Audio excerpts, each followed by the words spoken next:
Shivneri news शिवजन्मभूमी या news चॅनलमध्ये आपल्या सर्वांचे सहर्ष स्वागत. गुरु ब्रह्मा गुरु विष्णू गुरुदेव महेश्वरा गुरु साक्षात परब्रह्म तस्मै श्री गुरुवे नमः. आजच्या या मंगलमय प्रसंगी जमलेले अप्तिष्ट मित्र परिवार पाहुणे मंडळी, महाराष्ट्रातील नामांकित गायक गुणीजन मंडळी, सगळ्यांचे आभार शब्दामध्ये आपल्याला मानता येणार.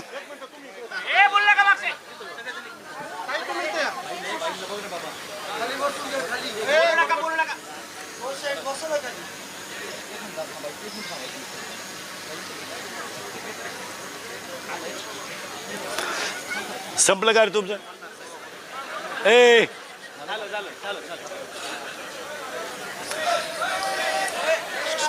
सगळ्यांच्या शब्दामध्ये आभार मानणं माझ्याकडून शक्य नाही, परंतु आजच्या विवाह सोहळ्याबद्दल साखरपुड्याची चर्चा जशी महिनाभर चालली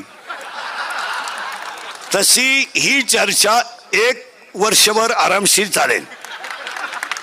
आणि बऱ्याच लोकांची अशी शंका आहे की इंदुरीकर महाराजांनी मुलीचं लग्न का एवढं मोठं का केलं.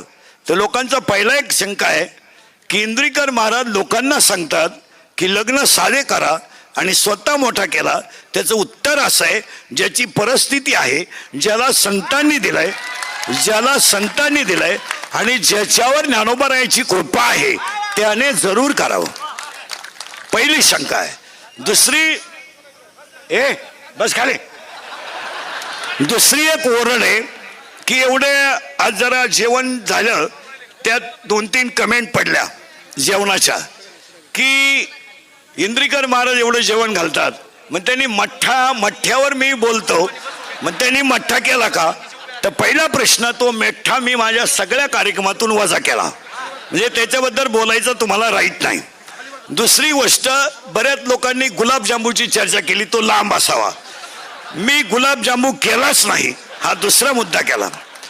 तिसरा मुद्दा असा होता लोकांचा की बऱ्याच आज दिवसभर ओरड होत्या की तिसरी गोष्ट अशी होती, महाराष्ट्रीयन जेवण असावं.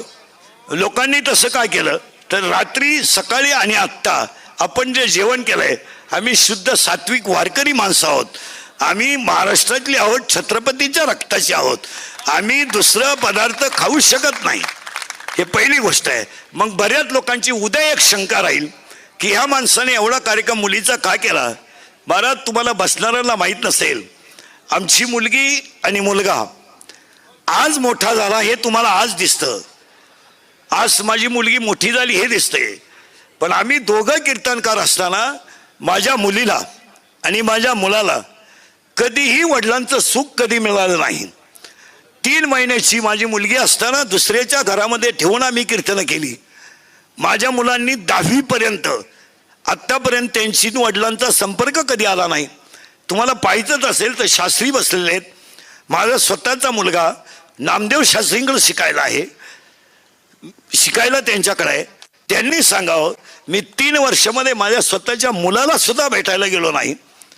शास्त्री सांगतील, आम्ही रात्रंदिवस 32 वर्ष रक्ताचं पाणी करून 6-6 तास बोलून 800 किलोमीटर प्रवास करून आम्ही कुटुंब चालवलं. आणि कुटुंब बंद खरं ना बंद. कुटुंब चालवत असताना आम्ही नुसतं कुटुंबच नाही चालवलं, तर समाजाच्या देणेदारीतून आम्ही कोणत्या क्षेत्रात कमी पडलो नाही. बसलेल्या कोणत्याही माणसाने सांगावं की आम्ही कोणतंही क्षेत्र असो, मंदिर बांधायचं आम्ही पुढेच आहोत, सप्ताह करायचा आम्ही पुढेच आहोत, विद्यालय चालवायचं आम्ही पुढेच आहोत. अनेक लोकांनी विद्यालय चालवले असतील, पण आतापर्यंत 1 रुपया न घेता 13 शिक्षकांना नोकरी देणारा एखादी संस्था मला महाराष्ट्रात दाखवा, ती माझ्याकडे आहे. की ज्यांचे माझ्याकडे 15 लोक काम करतात, 1 रुपया न घेता मी विद्यालय घेतलं. आणि आत्तापर्यंत विद्यालयाला 5वी ते 10वी पर्यंत चाचणीची फी सुद्धा नाही असं विद्यालय मी चालवतो. परंतु मला ट्रोल करताना ही गोष्ट काय केली जाते त्याचं उत्तर प्रत्येकाने जीवनामध्ये सापडलं पाहिजे.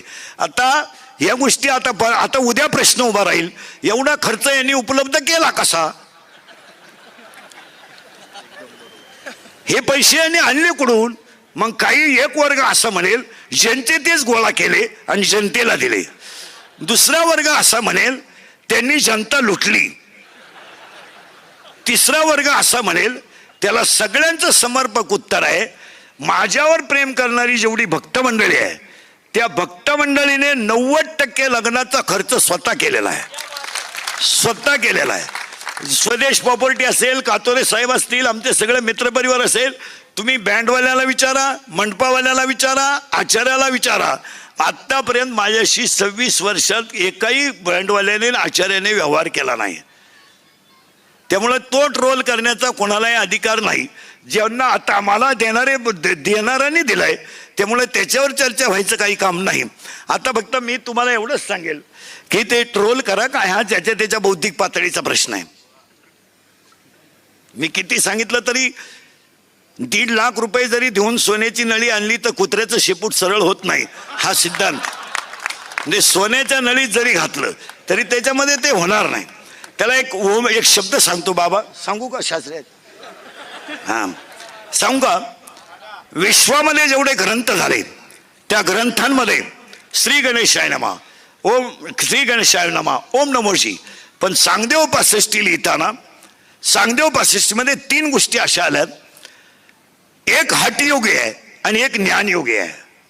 सांगदेव महाराज हठयोगी आहे आणि ज्ञानेश्वर महाराज ज्ञानयोगी आहे. हठयोग्याकडून आलेलं पत्र ज्ञानयोग्याकडे येत आहे तेव्हा ते कोरं आहे, तेव्हा ते कोरं आहे. आणि ज्ञानयोग्याकडून पत्र जात आहे ते हठयोग्याला जात आहे, त्यामध्ये 65 ओव्या आहेत. आणि 65 ओव्यांमध्ये 3 ओव्या अशा आहेत. ज्ञानोबरायांनी इतके सुंदर 3 शब्द वापरले.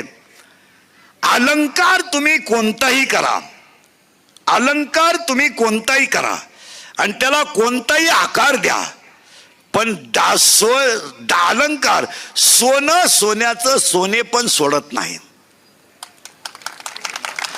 कपडे तुम्ही कोणती घ्या, कापड सूत सोडत नाही.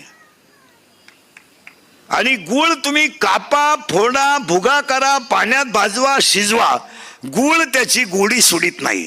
तसं समाजामध्ये नास्तिक प्रवृत्तीची लोक, तुम्ही त्यांना काही करा, ते त्यांचा मूळ स्वभाव सोडू शकत नाही. पण अशी माणसं जरूर पाहिजेत. त्यामुळे आपल्या चुका ध्यानात येत नाही. प्रथमतः तुम्हा सगळ्यांचे आभार मानतो. सगळ्यांचं तुमचं कौतुक करावं तेवढं थोडंच आहे. आपण वेळ जास्त झालाय. तुम्ही माझ्यासाठी जेवढं प्रेम आत्तापर्यंत टिकवलं हे तुमचं माझं, तुमचं माझ्यावर, मी तुमचा मुलासारखा आहे असं प्रेम समजून शेवटपर्यंत प्रेम राहावं. आणि सगळ्यात महत्त्वाची गोष्ट, या कार्यक्रमाला देशमाने साहेबांचं अनमोल सहकार्य मिळालं. आणि हा कार्यक्रम कातोरे साहेब, देशमाने साहेब भक्त परिवारानेच केला. मी यातलं काहीच केलं नाही. याच्यानंतर गुरुवारी शास्त्रींचे आशीर्वाद होतील आणि लंगत मंगलाष्टक होतील. एक विनंती आहे, जेवण सगळ्यांनी करून जायचंय. जय हिंद, जय महाराष्ट्र. मूलगंध